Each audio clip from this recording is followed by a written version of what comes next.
Nakata roho za mipaka, mipaka kwenye maisha yangu, mipaka.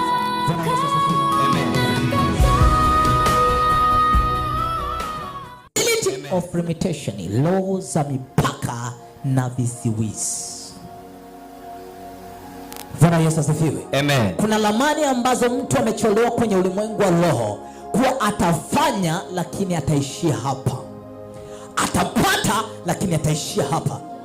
Iwe kwa juhudi au kwa namna yoyote ambayo anafanya kwa bidii ya namna gani, ni yale amecholewa mipaka. Wengine wamecholewa mipaka, hawatakiwi kuondoka kwenda nchi nyingine.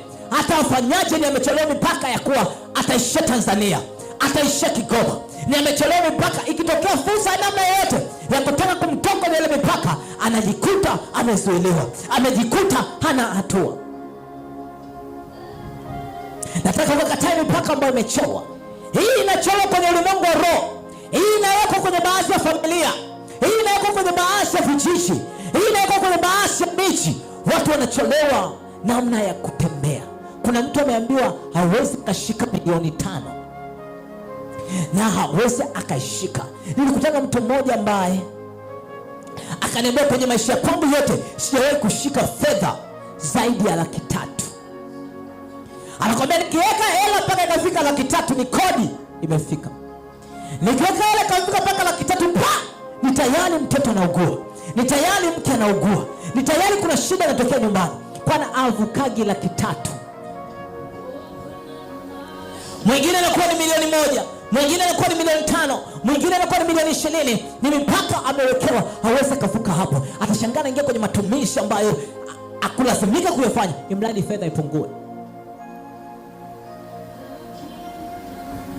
Nikampenda mtu mmoja kwenye Biblia, Mambo ya Nyakati 4:9.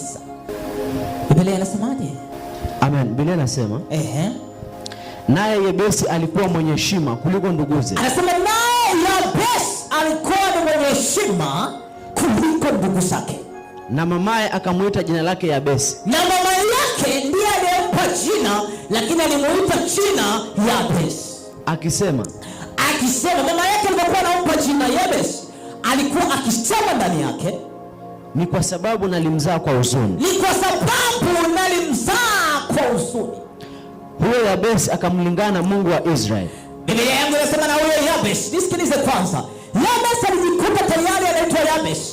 Na Biblia inasema hili jina alipewa na mama yake. Kupewa jina hili na baba yake, sijajua habari za baba yake. Biblia inazungumzia habari za baba yake. Biblia inazungumza habari ya mama yake na ndugu zake. Inasema alikuwa ni mtoto mnyenyekevu, alikuwa ni mtoto mpole, lakini mama yake alimuita Yabesi. Kwa nini alimzaa wakati wa huzuni? Sijui ni huzuni gani ambayo mama alikuwa nayo mpaka akaamua kumuita mtoto wake huzuni. Maana ya jina ya Yabesi ni maana yake ni huzuni. Huenda mama yule alikuwa ameachana na mume wake, au huenda mama yule alimzaa mtoto huyu kwa tabu na kwa mahangaiko, akapenda akamuita jina lake Yabesi, akimuita huzuni. Lakini huyu Yabesi akaanza kufanya baadhi ya vitu, akashangaa vinaanza kukwama. Biblia inasemaje?